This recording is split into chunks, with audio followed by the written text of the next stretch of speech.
In this video, we're going to go through activity based, that is units of production method in the bulk upload section. If you've seen other videos in this series, we also have an activity based method, that is UOP method, units of production method, in the manual section as well. So with the professional account, professional tier account, which is one level below business account, you can add up to 50 assets manually for the units of production method.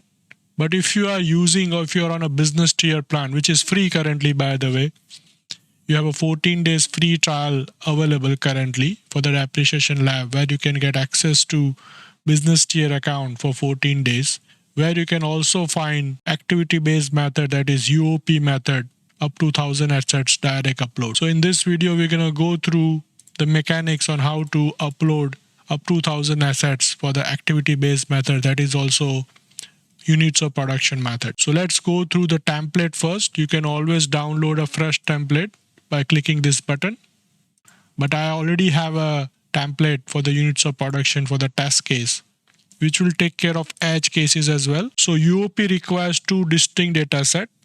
That is the first tab, UOP assets, that is tab 1, that is asset, define asset ID, name, purchase date, cost, salvage value, units estimated, that is lifetime capacity, and units of measure, that is hours, kilometer, units, etc. While tab 2, the production log, for each period, enter asset ID must be exactly matching with tab 1, that is this. So this asset ID, it must be here.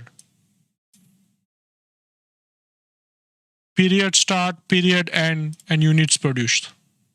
So only in this particular method, that is units of production bulk upload, you need to populate two tabs with your data. So this is the main core tab and then production logs. So production log is not optional. You must have a production log, because as you know, you must have learned in the other videos in this video series about units of production. It is a consumption based, usage based method, not time based like other methods. So without production log, you cannot calculate the depreciation under units of production for your method. So if you put 0 unit or if you keep it blank, you won't get any meaningful calculation out of units of production method in Depreciation Lab. The depreciation engine performs intelligent cross-tab validation. That is, every asset ID in production log must exist on asset tab, as I mentioned.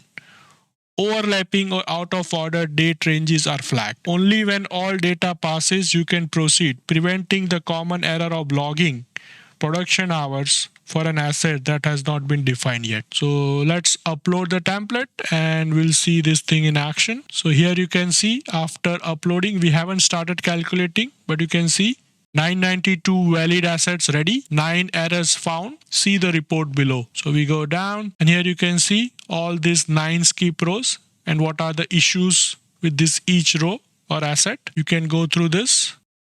Now let's run the calculation for UOP. As you can see, it has been calculated. Now you might see that this particular cards are not showing any value except the live asset, which is a count. So we have total 992 asset, as we have learned that we had 8 asset with some data validation issue.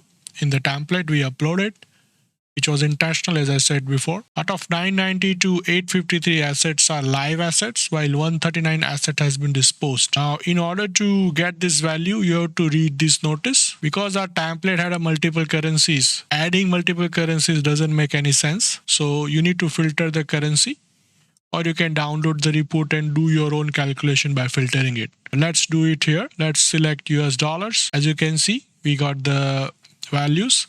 That is US dollar portfolio value, net book value is 422 million, 422.7. The current financial year result is 46.6 million. That is the depreciation, accounting depreciation. And lifetime depreciation expense is 412 million. Now here again, you might wonder why there is no value here. Since the template we uploaded had a multiple units of measure, so you need to select here measure as well.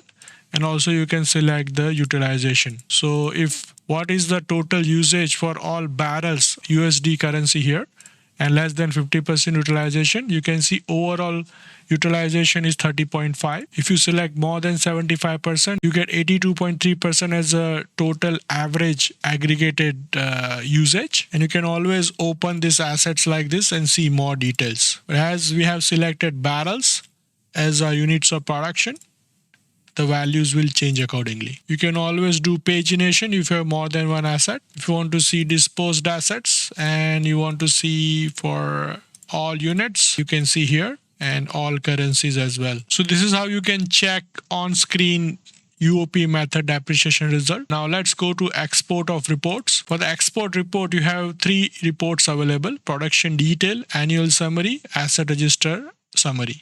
So the asset register summary would be nothing but this report, but a little bit in more detail with more columns. So let's download that and open it. So this is the asset register summary,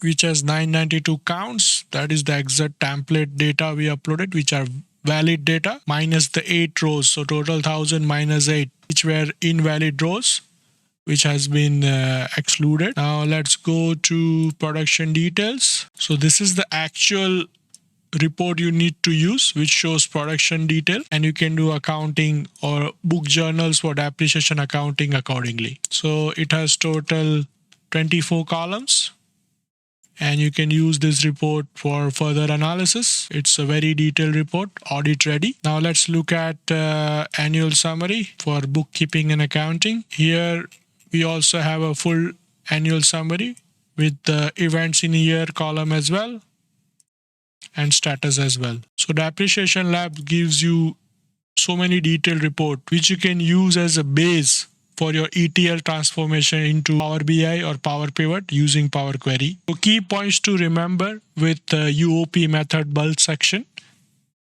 UOP template has 2 tabs: asset, defining the assets. This is the main particular tab in the input template, and production log. Asset IDs must match exactly between both tabs. That is, cross tab validation enforces this.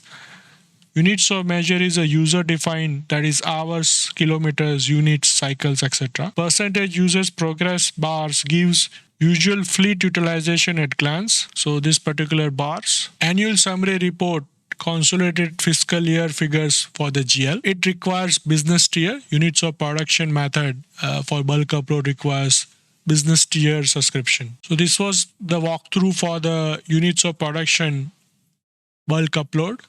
If you have any question, if you have any thoughts, please leave them in the comment section below. Now in the next video, we'll go through the user dashboard, which combines all the assets. That means manually added assets and bulk upload together for one user account. So I'll see you in that video. Thank you so much for watching.